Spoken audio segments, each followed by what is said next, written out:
The next verse, ang sabi rito, Philip, 200 penny worth of bread is not sufficient for them. Ano mababala natin? Sabi rito, 200 penny worth of bread is not sufficient for them. That every one of them may take a little. Try to imagine that. Biro mo sabihin ito ni Philip sa lumalang ng lahat ng mga bagay na narito sa mundong ito. Hallelujah. The word 200 penny worth of bread. Hallelujah. Yan ay equivalent to $40. Magkano lang yan? Hallelujah. So biro mo sa dami-dami nga naman. Kung titignan natin mabuti, 200 penny worth of bread is not sufficient for them. Paano mo nga naman pakakainin ang mga taong ito, 5,000 kalalakihan na ang lalakas kumain? Hallelujah. Kaya sabi ni Philip, Lord, 200 penny worth of bread is not sufficient for them. Now look at this. Tingnan mo mabuti, look at this. Okay, kind of attitude na meron si Philip. Biro mo ha, kasama niya ang Panginoon, pero lagi siyang nakatingin sa tinatawag na kakulangan. Ganyan ang tao. Ang tao ang lagi nakikita ay kulang. Kulang, kulang, kulang. Ang lagi nakikita, kulang, kulang, kulang. Sumeldo si Mister, at inabot sa Mrs., ang lagi sinasabi ng Mrs., kulang. Kulang, kulang. Laging kulang.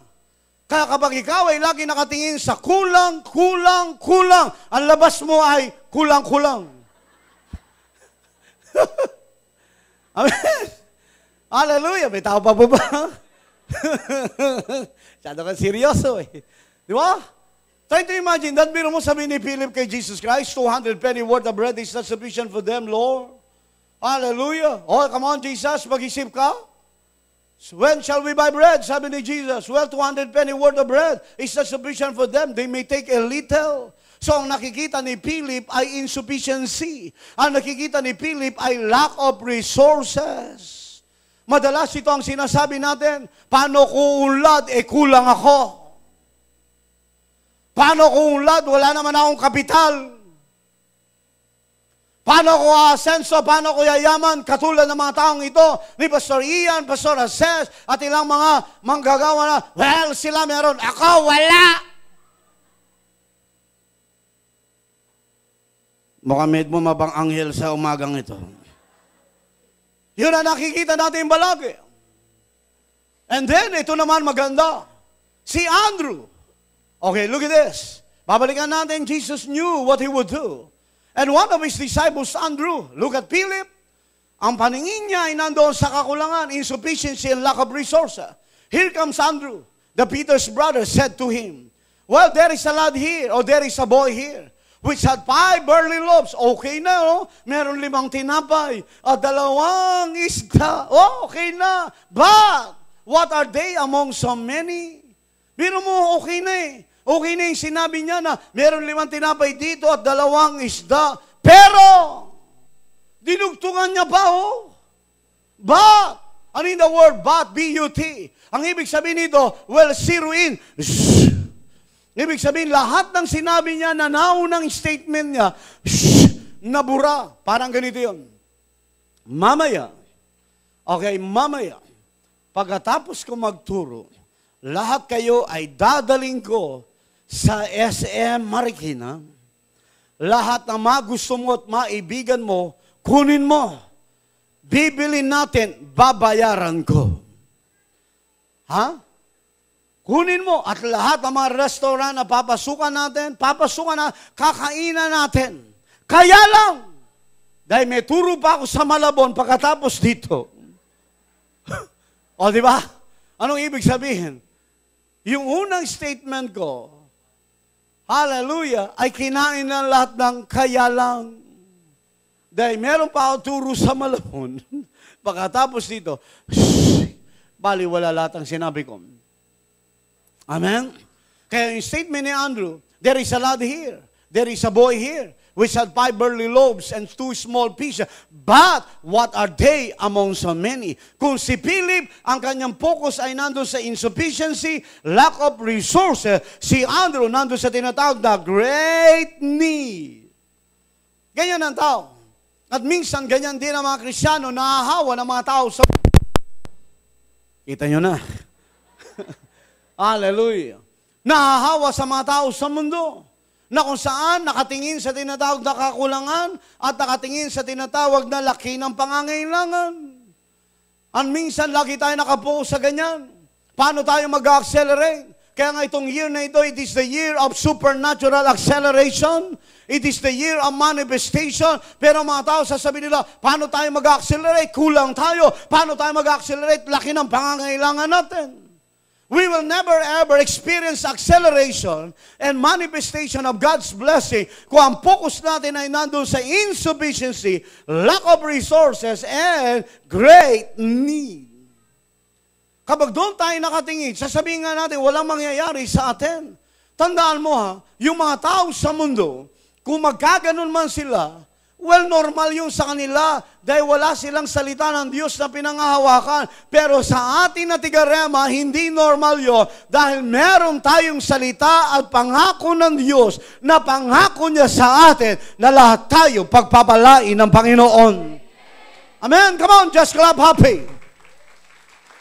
Kaya huwag mong gayahin ng mga tao sa mundo na lagi nakatingin sa kakulangan. Huwag mong tignan ang mga tao sa mundo at gayahin na kung saan doon sa laki ng pangangailangan. Ang lagi nakikita, kulang, kulang, kulang. Sumahod nga, kulang naman. Nagpadala yung ante, si uncle. Wala din. Di ba? Ganun ang dating natin. Pero merong statement dito, ang sabi ng Bible, Jesus knew what He would do. Alam ni Jesus kung anong dapat gawin. Yung tinitignan mong insufficiency at tinitignan mong laki ng pangangailangan, well, bakit hindi mo ba kasama si Jesus?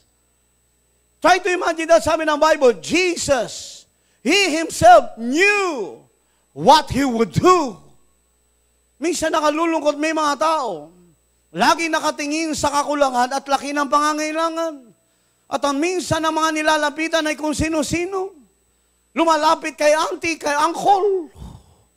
Kung sino-sino, si best friend, nilapitan ng lahat. At kapag wala lahat yun, lalapit kay Lord. Sasabihin niya, Lord, talagang walang-wala na, Lord. Ikaw na lang talaga, Lord. Bakit ang tanong ko, bakit huli si Lord? Pwede mo naman unahin si Lord. Now listen to this. Kung meron tayong dapat lapitan, lapitan natin kung sino ang nakakaalam ng ating sitwasyon at kaya niyang katagpuin ang ating sitwasyon. Walang iba kung hindi ang ating Panginoon Jesus. Kaya huwag natin ihuli si Jesus. Unahin natin lagi si Jesus. Amen? Bakit? Kasi alam niya kung anong gagawin niya sa iyong pangangailangan. Sabi ko nga kaninang umaga, kung may pangangailangan ka, kailangan mo ng boyfriend, simple lang gawin mo, maglungkot-lungkutan ka lang. Amen? Diba sa Bible, nung nalungkot si Adan, ginawa siya ng Eva. Kaya ikaw maglungkot-lungkutan ka lang. Kaya pag tinanong ka, kamusta ka? Eto. Dahil pag masaya ka, sabi ni Lord, masaya ito, okay lang ito mag-isa. Pero pag malungkot ka, gagawang ka niya. Amen? Kaya pag tinanong ka, kamusta ka? Sasabihin ni Sister Nancy, kamusta ka? Ito. Maglungkot-lungkutan ka lang. Amen?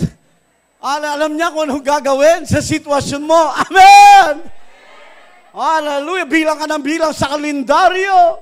Huwag ka mag-alala, may wedding pa.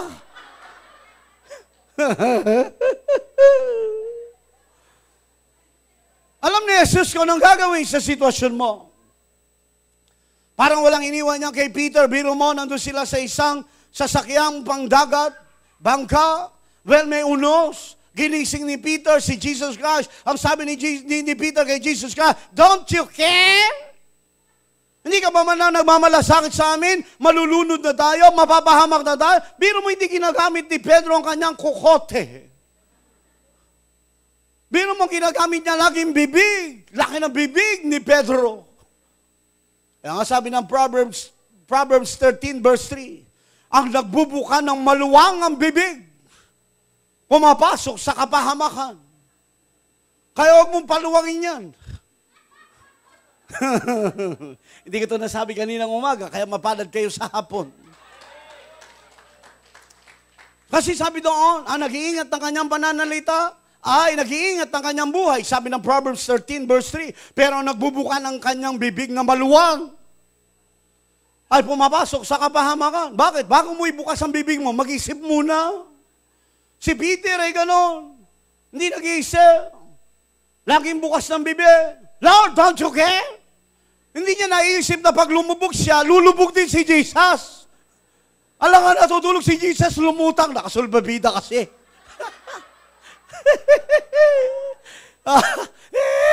Di ba? Para ba kami lulubog? Ikaw, nakasulbabida ka. Ano natin, pare-parehas lang. Praise God, but thank God, Jesus knew what He would do. Can you say amen? Lumapit tayo sa alam kung anong gagawin sa sitwasyon natin at di tayo bibiguin ng Panginoon. Now look at this, another verse. Hallelujah, look at this. And Jesus said, make the man sit down.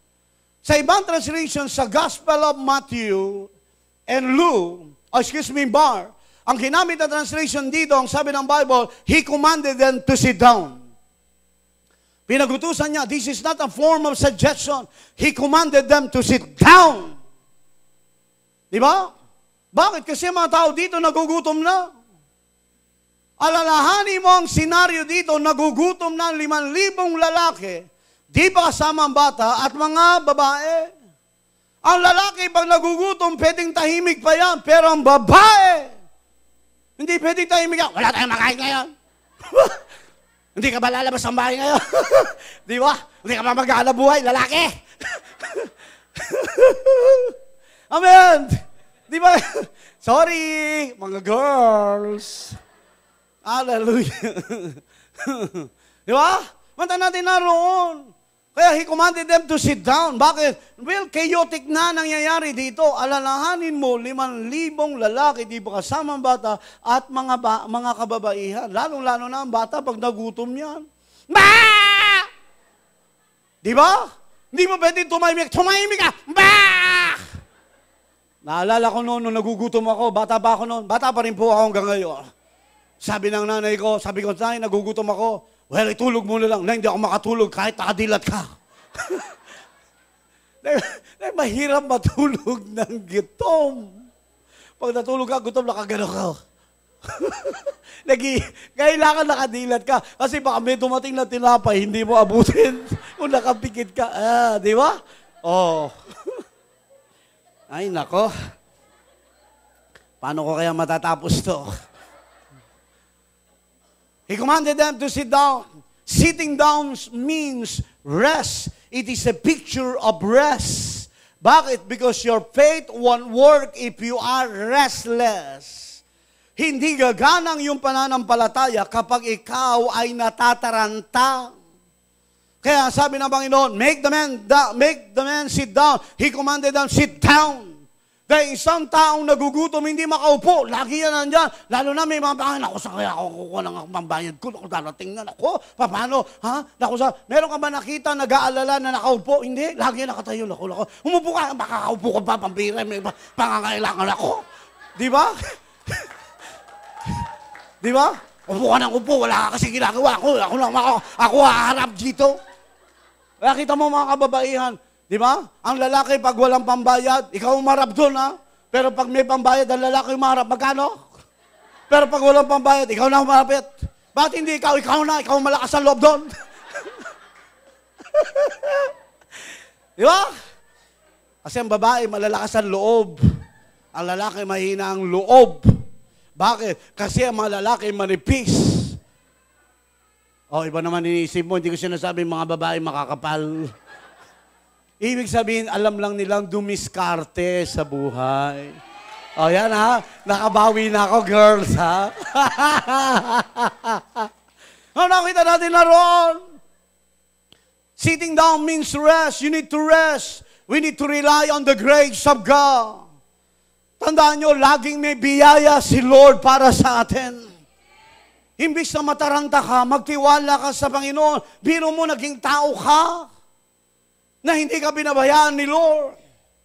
Kailan? Naalala mong pinabayaan ka ni Lord. Kahit sa pagpapastor ko at pagpupunta ko sa iba't ibang lugar, kahit na mga pinupuntahan kong lugar ay mga Well, kaloob-looban. Dati, 5K lang. Ngayon, 6 K. Kaloob-looban. Kasuluk-sulukan. Kalayu-layuan. Kabaku-bakuan. Kadilim-diliman. At kataas-taasan.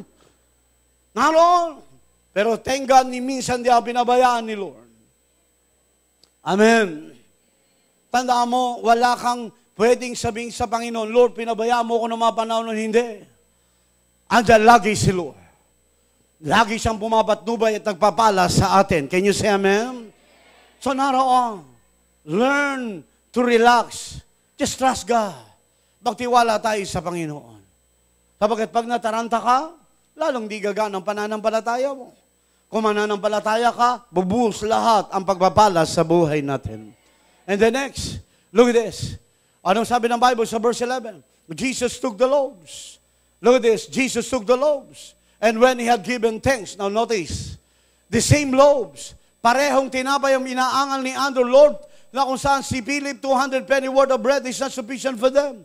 And then kay Andrew, mata natin, there is a lad here which had 5 barley loaves and 2 small pieces. Now, walang ibang tinapay dito na hawak kundi yung tinapay na galing sa bata.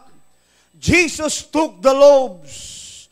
And when He had given thanks, tingnan mo ha, tingnan mo ang attitude ni Jesus na dapat nating gayahin.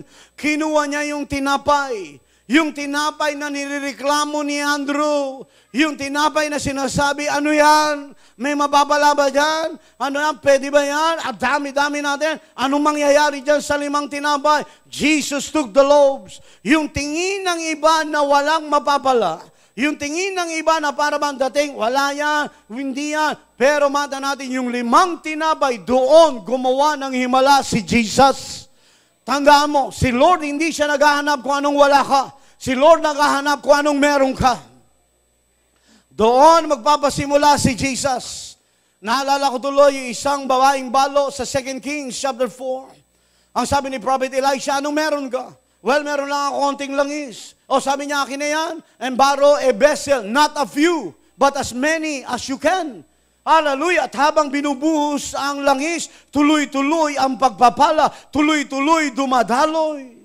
Kaya rito mata natin yung tinapay na nireklamo nila, ito kinuha ni Jesus at nagpasalamat. Alam niyo, dapat ito maging ugali natin palagi, na lagi tayong nagpapasalamat. Matuto tayo na lagi tayo meron tinatawag na attitude of gratitude. Na nagpapasalamat tayo na meron tayong kinakain. Magpasalamat tayo na meron tayong mga, sinusuot. Magpasalamat tayo na meron tayong mga tinitirahan. Minsan marami mga Kristiyano, reklamo dito, reklamo doon. Pero I believe sa Rema, walang reklamador. Salamat sa 3, walang reklamador. Kasi may mga tao, reklamo rito, reklamo doon. Yung iba, sasabihin ng kulot, pambihirang buhok ito, kulot na kulot, paunat ko nga. At yung meron naman iba, unat na inat, sasabihin nila, pambihirang buhok ito, pakulot ko nga. Ano ba talaga gusto mo? Dapat magpasalamat ka, at least may buhok ka. Amen. So naroon, dapat itong attitude natin na lagi tayo nagpapasalamat. Kapag sinabi ng doktor, may sakit ka, magpasalamat ka. Hindi dahil sa sakit, kundi doon sa kagalingan na ipinakaloob ni Lord sa iyo. Amen? So naroon, given thanks. Kasi the word given thanks, sa Greek word, ito po ay Eucharistia.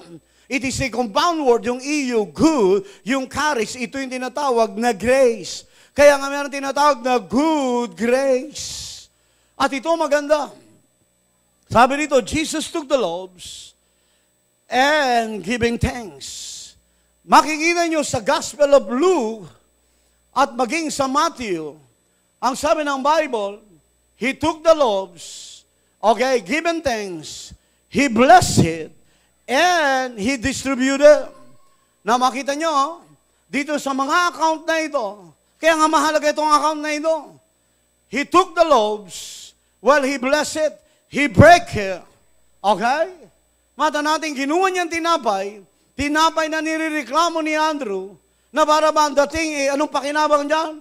Kasya ba yan? Dami-dami natin. Kinuha ni Jesus ito, at nagpasalamat siya, at hinati niya at pinaraso-piraso niya. Yung tinatawag ditong break, it is a one-time event sa Greek word. Big event. At yung tinatawag na He distributed, it is a continuous event. Ibig sabihin nito, nung si Jesus ay mabayubay sa krus ng Kalbaryo, ang kanyang katawan ay nabugbog, nasugatan dahil sa ating pagsalangsang. At ito ay isang minsanan lang ginawa ni Jesus. Kaya nung mag-resurrect si Jesus Christ, ngayon pag lumalapit tayo sa Kanya, well, kapag humingi tayo, hindi ka lang tatanggap nung araw na yon, kundi tuloy-tuloy kang tatanggap sa Panginoon. Kaya yung ginawa ni Jesus sa krus, ito ay para sa iyo, para sa akin, at para sa lahat sa atin. Kaya tuloy-tuloy ang biyaya ni Lord. Hindi mo pwedeng sabihin na ang biyaya ni Lord ay noong nakaraang February lang. Ngayong March, wala na, naubos na, nagkaubusan. Hindi. Yung ginawa ni Jesus sa krus, minsan lang yon. It is a one-time big event. And now, ngayon, nag-resurrect siya. And now, He was seated at the right hand of the Father and interceding for all of us. Na ang gusto ni Lord ay patuloy ka magtagumpay at patuloy ka umunlad at umasenso at umangat. Kaya ang kinin natin na araw-araw may biyaya tayo sa Panginoon. Araw-araw may kagalingan tayo sa Panginoon. Araw-araw meron tayong kalusugan sa Panginoon. Can you say amen? Kaya huwag mo sabihin, ako wala akong biyaya, si Pastor Ian lang meron, si Pastor Ray lang meron. Ako, no way. Hindi totoo yun. Ang biyaya ni Lord ay para sa ating lahat. Tuloy-tuloy yan. Sabi mo sa kaliwat kanan, tuloy-tuloy yan. Kaya sabi dito, He took the loaves and when He had given thanks, He distributed to them. Alam nyo, habang dinidistribute ito, tuloy-tuloy ito, tuloy-tuloy ito, tuloy-tuloy, tuloy-tuloy. Biro mo, 5 tinapay lang yon, 2 isa, pero tuloy-tuloy, tuloy-tuloy. Yan ang biyaya ni Lord, tuloy-tuloy sa buhay natin. Kaya the more na nagtatanim ka, the more na nagbibigay ka, the more na nagdidistribute ka, ang biyaya ni Lord sa buhay mo ay tuloy-tuloy. Hallelujah! Kaya never ever sabihin natin wala akong biyaya, baka naman ikaw ang nagpahinto, hindi si Lord. Dahil ang biyaya ni Lord tuloy-tuloy. Sabi ng Lamentation 3:23, they are new every morning and great is thy faithfulness. Araw-araw. Kaya nga kung awitin ito sa Tagalog, ito'y laging sariwa bawat umaga. Bawat umaga may biyaya. Araw-araw may biyaya ka. Amen. Andyan yan, available sa ating lahat. Ang kinin mo, we need to enlarge our capacity to receive. Amen. Kaya imbis na nakatingin ka sa kakulangan, nakatingin ka sa laki ng iyong pangangailangan, bakit hindi ka tumingin kay Jesus? Kita mo na, tahimik ka na. Hallelujah. Kaya dito sabi ng Bible, He knew what He would do. He took the loaves. At ang sabi ng account ng Matthew, hallelujah, He blessed it, He break it, and given thanks. Praise God. So kaya rito, minsan lamang ginawa ni Jesus yung krus ng Kalbaryo. Minsanan lang. And thank God, parang biyaya ni Lord ay tuloy-tuloy sa buhay natin. Araw-araw may biyaya ka galing sa Panginoon. Tandaan mo, you're the healed one. Hallelujah. You're not the sick trying to be healed. You're the healed one trying to protect your healing. Hallelujah. Malusog ka na at magaling ka na. Ang pinoprotektahan natin, kagalingan natin na ninanakaw ng Diablo. Hindi gagaling ka pa lang, magaling ka na at pinoprotektahan mo lang ang kagalingan mo. Pinagpala ka na. Hallelujah. You're not poor. You're not beggar. Trying to prosper. Hallelujah. Sabi ng Bible, we're prosperous. Pinagpala na tayo. Hallelujah. And trying to protect our prosperity. Can you say amen? So naroon, look at this. Jesus took the loaves and when they had given thanks, He distributed to them and the disciples to those sitting down and likewise of the peace as much as they would. Hanggat gusto nila. Tandaan natin, hanggat gusto mo, gusto ka ni Lord pagpalain. Kaya huwag mo sabihin na hindi ka na napagpala dahil hindi na gusto ni Lord. Hindi. Sabi rito, as much as they wanted. Hanggat gusto nila. Sapagkat sumunod na talata, verse 12, and when they were filled. Bino mo, hallelujah, sabi ng Bible, hanggat gusto nila. Hanggat gusto nila merong tinapay. Hanggat gusto nila merong isda. Hanggat gusto nila kumain andyan. Hanggang sila'y nabusog. Tandaan mo ito. Hindi hihinto si Lord sa buhay mo hanggat hindi ka busog. Ha? Busog sa lahat ng pagpapala na kailangan mo. At hindi lang lahat kailangan maging gusto mo. Amen.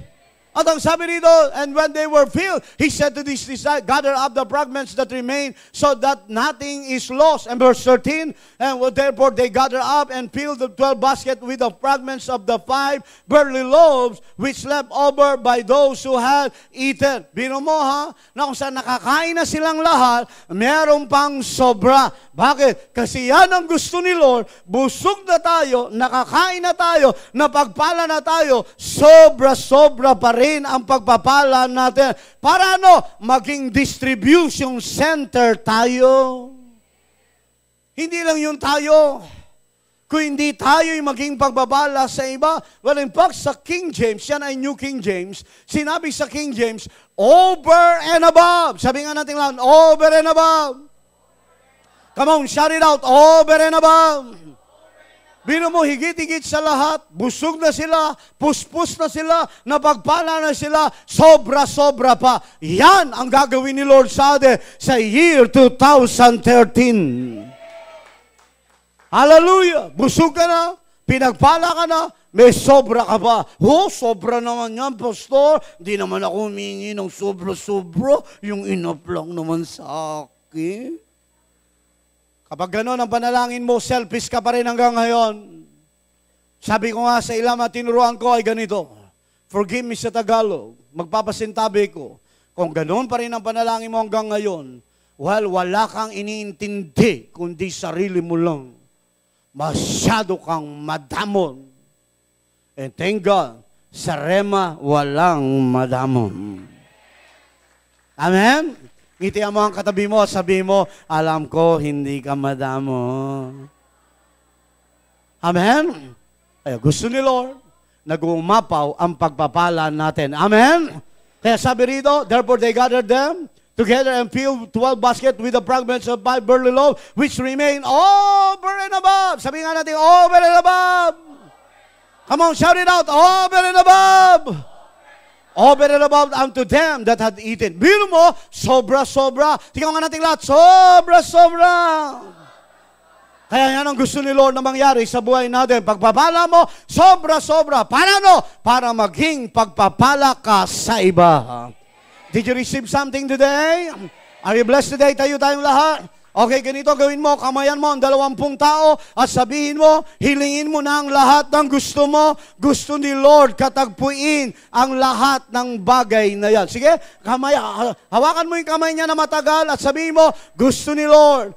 Humingi ka sa Kanya ng sobra-sobra at tutugon niya ng Panginoon. Yeah. Oh, yes! Sige, ikot tayo. Oy, nakakadalawa ka pa lang. Sige, kamayan mo ang 20 tao. Sabi mo, hilingin mo ang lahat ng gusto mo. Praise God. At ipagkakaloob ni Lord yan sa iyo. Yeah, awit tayo sa Panginoon. Hallelujah. We will rejoice in the Lord. Hallelujah. Sobra-sobrang pagbabala. Praise the Lord, praise the Lord. Sige, sige.